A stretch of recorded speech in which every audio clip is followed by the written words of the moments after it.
കോഴിക്കോട്ടെ രണ്ട് മണ്ഡലങ്ങളിലും തെരഞ്ഞെടുപ്പ് ആവേശം ഉയരുകയാണ്. പ്രചരണ ചൂടിലാണ് മണ്ഡലം മുഴുവൻ. വിവരങ്ങളുമായി മേഘന മുരളിയുണ്ട്. UDF സ്ഥാനാർത്ഥി ഷാഫി പറമ്പിലിന്റെ തെരഞ്ഞെടുപ്പ് കമ്മിറ്റി ഓഫീസ് വടകരയിൽ ഉദ്ഘാടനം നടക്കുകയാണ്. നിയോജക മണ്ഡലം കൺവെൻഷനുകൾക്ക് നാളെ മുതൽ തുടക്കമാകും. LDF സ്ഥാനാർത്ഥി KK ശൈലജയുടെ തെരഞ്ഞെടുപ്പ് പ്രചരണം ഒരു ഘട്ടം പൂർത്തിയായി കഴിഞ്ഞു.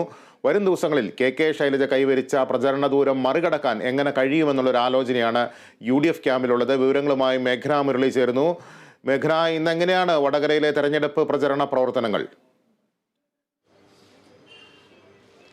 ലിബീഷ്, കോഴിക്കോട് ജില്ലയിൽ ഈ തെരഞ്ഞെടുപ്പ് പ്രചരണ ചൂട് അതിശക്തമായി തന്നെയുണ്ട്. വടകര ലോക്സഭാ മണ്ഡലത്തെ സംബന്ധിച്ചിടത്തോളം രണ്ട് ജനകീയ സ്ഥാനാർത്ഥികൾ മത്സരിക്കുന്ന മണ്ഡലമാണ്. അതിൽ ഷാഫി പറമ്പിൽ, UDFന്റെ സ്ഥാനാർത്ഥിയായിട്ടുള്ള ഷാഫി പറമ്പിൽ മണ്ഡലത്തിലേക്ക് എത്തുന്നത് സിറ്റിംഗ് MP ആയിട്ടുള്ള K മുരളീധരന്റെ പകരക്കാരനായിട്ടാണ്. ഈ ഒരു സമയത്ത് UDF ക്യാമ്പ് ലക്ഷ്യം വയ്ക്കുന്നത് കൃത്യമായിട്ടും ന്യൂനപക്ഷ വോട്ടുകളടക്കം സമാഹരിച്ചുകൊണ്ട് RMPയുടെ വോട്ടുകൾ സമാഹരിച്ചുകൊണ്ട് ഒരു വിജയത്തിലേക്ക് ഷാഫി പറമ്പിലിനെ എത്തിക്കുക എന്നുള്ളതാണ്.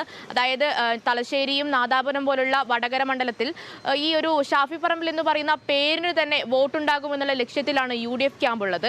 അങ്ങനെ ഒരു വിജയത്തിലേക്ക് എത്തണമെങ്കിൽ അടുത്ത ഘട്ടം എന്ന് പറയുന്നത് ഈ പ്രചരണ കാര്യങ്ങളിൽ കൂടി മുന്നോട്ട് വരിക എന്നുള്ളതാണ്.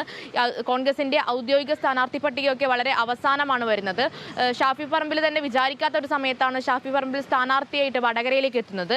അതുകൊണ്ട് തന്നെ പ്രചരണത്തിൽ മിനിയാന്നാണ് ഷാഫി പറമ്പിൽ മണ്ഡലത്തിൽ എത്തുന്നത്. ആ സമയത്ത് തന്നെ ഷാഫി പറമ്പിലിന് വലിയ ജനപിന്തുണ ഉണ്ടാകുന്നു, വലിയ സ്വീകരണം ലഭിക്കുന്നു.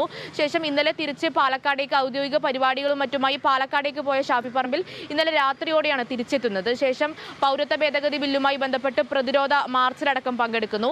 അങ്ങനെ ഇന്നു മുതൽ ഇനി ഔദ്യോഗിക പ്രചരണ പരിപാടികൾ ശക്തമാക്കാനാണ് UDFും ഷാഫി പറമ്പിലും ആലോചിക്കുന്നത്. അതിൽ പ്രധാനമായും ഇന്ന് തെരഞ്ഞെടുപ്പ് കമ്മിറ്റി ഓഫീസ് ഉദ്ഘാടനം നടക്കുന്നു.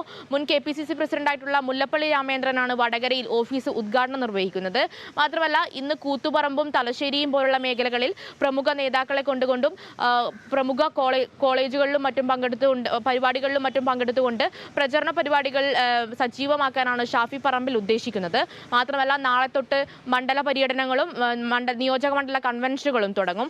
അങ്ങനെ UDF ക്യാമ്പിന്റെ പ്രധാന ഒരു ലക്ഷ്യം എന്ന് പറയുന്നത് ഈ ന്യൂനപക്ഷ സമവാക്യങ്ങളടക്കം ഷാഫി പറമ്പിലിന്റെ ജയസാധ്യതകളൊക്കെ കണക്കുകൂട്ടുമ്പോഴും ഈ പ്രചരണ പരിപാടികളിലേക്ക് കുറച്ചുകൂടി മുന്നിലേക്ക് വരിക എന്നുള്ളതാണ്. LDF സ്ഥാനാർത്ഥിയായിട്ടുള്ള ശൈലജ ടീച്ചറെ സംബന്ധിച്ചിടത്തോളം ഒരു ഘട്ടം നിയോജക മണ്ഡലം കൺവെൻഷനും പര്യടനവും പൂർത്തിയാക്കി കഴിഞ്ഞു. ആരോഗ്യമന്ത്രിയായിരിക്കുമ്പോൾ അടക്കമുള്ള MLA തുടരുമ്പോൾ അടക്കമുള്ള നേട്ടങ്ങളും പരിപാടികളും ഒക്കെ എണ്ണി പറഞ്ഞുകൊണ്ടാണ് ശൈലജ ടീച്ചർ വോട്ട് ചോദിക്കുന്നത്. അതുകൊണ്ട് തന്നെ ശൈലജ ടീച്ചർ ഈ പ്രചരണ പരിപാടികളിൽ ബഹുദൂരം മുന്നിൽ പോയിട്ടുണ്ട്. അതിനെ പിടിച്ചെടുക്കുക, അതുമായിട്ട് മുന്നോട്ട് പോവുക എന്നുള്ളതാണ് UDF ക്യാമ്പിന്റെ ലക്ഷ്യം. അതുമായി ബന്ധപ്പെട്ട് ഔദ്യോഗിക പരിപാടികളിലേക്കാണ് വരും ദിവസങ്ങളിൽ അറിയേണ്ടത്. KK ശൈലജ പ്രചരണ ഘട്ടത്തിൽ കൈവരിച്ച ദൂരം എങ്ങനെ മറികടക്കാൻ കഴിയുമെന്ന് UDF ക്യാമ്പ് ആലോചിക്കുകയാണ്. വിവരങ്ങളാണ് മേഘന മുരളി നൽകിയത്.